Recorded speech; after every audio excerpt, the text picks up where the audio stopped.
pain. Alors Jésus dit, quand vous priez, demandez à Dieu de vous donner du pain. Et le pain, comme je te l'ai dit, c'est ton besoin. Je veux te montrer aujourd'hui que beaucoup de chrétiens restent frustrés et ne sont pas exaucés parce que lorsqu'ils font une demande à Dieu, au lieu de demander ce qu'ils veulent, ils demandent à Dieu les moyens pour atteindre ce qu'ils veulent. Ce n'est pas la même prière.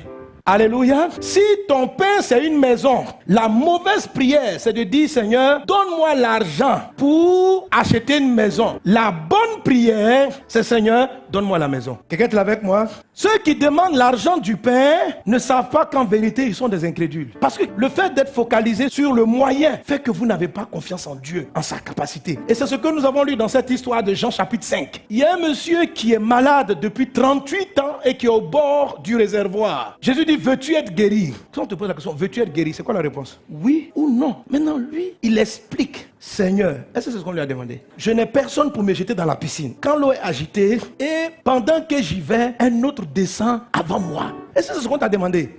On te dit, est-ce que tu veux être guéri? Dis oui ou non. Pourquoi tu expliques? Vous savez, lorsqu'on comprend comme ça, on a envie de rire de ce monsieur. Mais pourtant, nous prions tous pareil. Car, à force de rester dans la maladie, toutes les personnes qu'il a vues guéries étaient guéries parce que des gens les jetaient dans l'eau. Et comme lui, il n'a personne pour les jeter dans l'eau, il a fini inconsciemment par croire qu'on ne peut pas être guéri sans quelqu'un. Amen. Tu es marié, tu as 4 enfants, tu dors dans un entrée couché et c'est pénible. Dieu vient te dire, ma fille, veux-tu une maison? Je n'ai pas l'argent. Quand je vois mon salaire, il me permet de prendre qu'une maison de 10 000 francs. Elles sont à demander. Que peut faire ton salaire? On te dit, veux-tu une maison?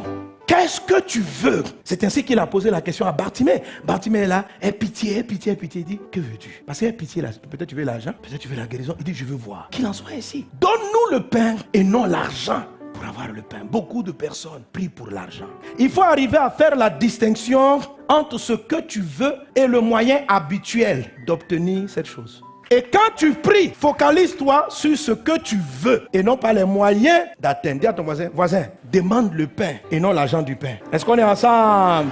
Jésus a dit, nul ne peut servir 2 maîtres. Personne ne peut servir Dieu et servir maman. Maman, c'est la divinité de l'argent. Sans qu'on se rende compte, beaucoup d'entre nous sont des adorateurs de maman. Maman, pour eux, est l'absolue solution. Dieu n'est pas ton Dieu, c'est ton salaire qui dit la catégorie d'exaucement auquel tu as droit. C'est ton salaire qui te dit si tu peux être propriétaire de maison ou si tu seras locataire. Ce n'est pas Dieu qui te donne la maison, c'est ton salaire. Qui adores-tu? En qui crois-tu? Les gens viennent à l'église mais ils croient dans l'argent. Ils ne croient pas en Dieu. C'est pourquoi Jésus voit l'argent comme étant un grand opposant. Beaucoup de gens ne sont pas amoureux de l'argent, mais ils sont attachés à l'argent. Attachés à l'argent, ça veut dire où l'argent t'entraîne, tu t'en vas. L'argent dit dans quelle école tu vas partir. L'argent dit les habits que tu dois porter. Et comme l'argent dit, ils n'ont pas le courage, même quand ils sont à genoux, d'exprimer leur pain. Ils ne peuvent pas parler. Plusieurs s'interdisent. Qui t'a dit qu'il a besoin de ton salaire pour te donner une maison qui est convenable pour toi, ta famille, tes enfants? Qui t'a donné ce mensonge? Tu ne peux même pas lui demander. Dès l'instant où tu passes, il y a une voix, Satan vient te dire, c'est de la convoitise. Tu convoites quoi? Tu as vu la vie que tu vis? Tu vois comment tu souffres? Quelle convoitise? Ton enfant est là, tu ne sais même pas s'il va aller à l'école. Pourquoi toi, tu vas vouloir que ton enfant soit dans une école où son année scolaire est claire? En quoi est-ce que tu es envieux?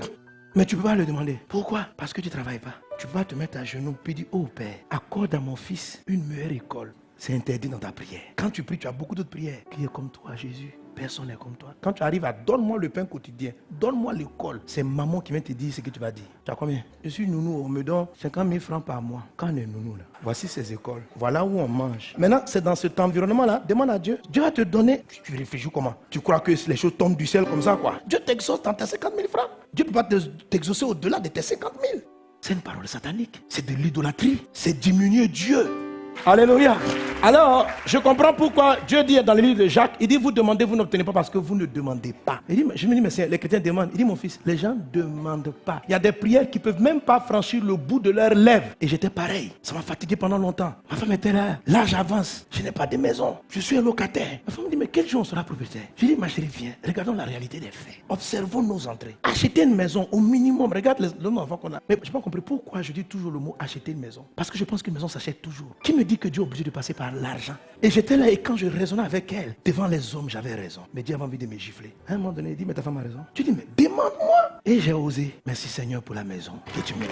Alléluia. Mais en moins d'une année, quand j'ai osé, frère, je ne peux pas te dire le nombre de maisons que j'ai eues, je ne peux pas te dire. Tu vas me dire, ah non, c'est parce que c'est passé sans logo, c'est étonnant. J'ai enseigné ça il y a quelques temps. J'ai demandé aux gens oser. Il y avait une maman qui était là, qu'on aidait sur le plan social. Elle a vu sa fille prise par les meilleures universités. C'est comme si, quand elle a osé, Dieu a ouvert le ciel. Son dossier a intéressé des grandes universités. Elle a été prise, bourse comprise. Et puis, la petite est partie. Ça ne dépend pas du salaire de tes parents, ça dépend du salaire de Dieu. À cause de cela, il y a plusieurs qui frustrent leur famille. Prends tes enfants, les amènent en vacances. Tu sais pourquoi tu ne demandes pas? Parce que c'est ton salaire qui détermine si tu vas aller en vacances ou pas. Dieu n'est pas content de ta prière parce que tu montres que tu n'as pas confiance en lui. Mets-toi à genoux et puis dis, Seigneur, fais-moi grâce. Les gens se disent, mais si Dieu m'offre l'argent, on est d'aller en vacances là, je peux prendre l'argent. Frère, ça ne marche pas comme ça. C'est pourquoi il dit, donne-nous aujourd'hui notre pain quotidien. C'est-à-dire, si tu as demandé les vacances, donne les vacances. Il faut pas faire un calcul mathématique. Les vacances vont nous coûter à peu près 3 millions. Ma chérie, et si on prenait les 3 millions là pour commencer à construire une maison? Ça ne marche pas comme ça. Et c'est ce que Dieu a appris à Israël dans le désert. Il dit dans le désert, je te donne la nourriture pour le jour. Ça veut dire ton besoin du jour, je le comble maintenant. Il ne faut pas te dire non, je vais économiser. Quand il te donne les vacances là, l'argent des vacances n'est pas pour acheter la maison. On va mélanger les deux. Parce que c'est par incrédulité. Tu te dis que, s'il m'a donné 3 millions aujourd'hui pour les vacances, il risque de m'abandonner pour la maison. Donc, je vais le blaguer. Je vais dire vacances. Et quand il dit vacances, il me donne l'argent. Il ne va pas te donner l'argent. Il ne va pas te donner l'argent. Il te donne le pain quotidien. C'est-à-dire que le pain là, ce n'est pas un pain généralisé. C'est un pain précis. Dieu est Dieu. Il est au-dessus de tout. Arrête de marcher avec lui dans la peur, comme s'il n'est pas capable de prendre soin de toi aujourd'hui, de prendre soin de toi demain. C'est ton incrédulité qui fait qu'il n'arrive pas dans ta vie. Tu ne sais pas prier. Tu sais adorer. Tu sais dire qu'il est grand. Tu sais dire qu'il règne. Mais quand tu arrives à la phase numéro 5, tu ne sais pas parler. C'est pour ça que tu dures. C'est pourquoi depuis là, ta vie n'avance pas. C'est pourquoi depuis là, tu n'as pas de maison. C'est pourquoi depuis là, tu ne vas pas à l'école. C'est pourquoi depuis là, parce que tu ne demandes pas ce que tu veux. Tu es en train de chercher un parent pour te prendre en charge. Tu ne sais pas dire le pain dont tu as besoin. Tu as besoin du pain, dis le pain. Il ne faut pas regarder si ton salaire le peut. Tu dis, je ce que je veux. C'est tout. Sur ce que je veux. Maintenant, après, il va t'éduquer. Si tu demandes mal, il va te dire que tu demandes mal. Est-ce qu'on est ensemble? Donc, il ne faut pas demander l'argent du pain, mais le pain là, sois précis. Si tu veux pain beurre, dis, je veux pain beurre. Il est important d'être précis. Cette femme l'a fait la prière et elle dit, quand tu vas être dans ton règne, je veux que mes filles soient assis, un à ta gauche, l'un à ta droite. Elle est très précise. C'est vrai que Jésus n'a pas dit oui. Ce qui est très intéressant, c'est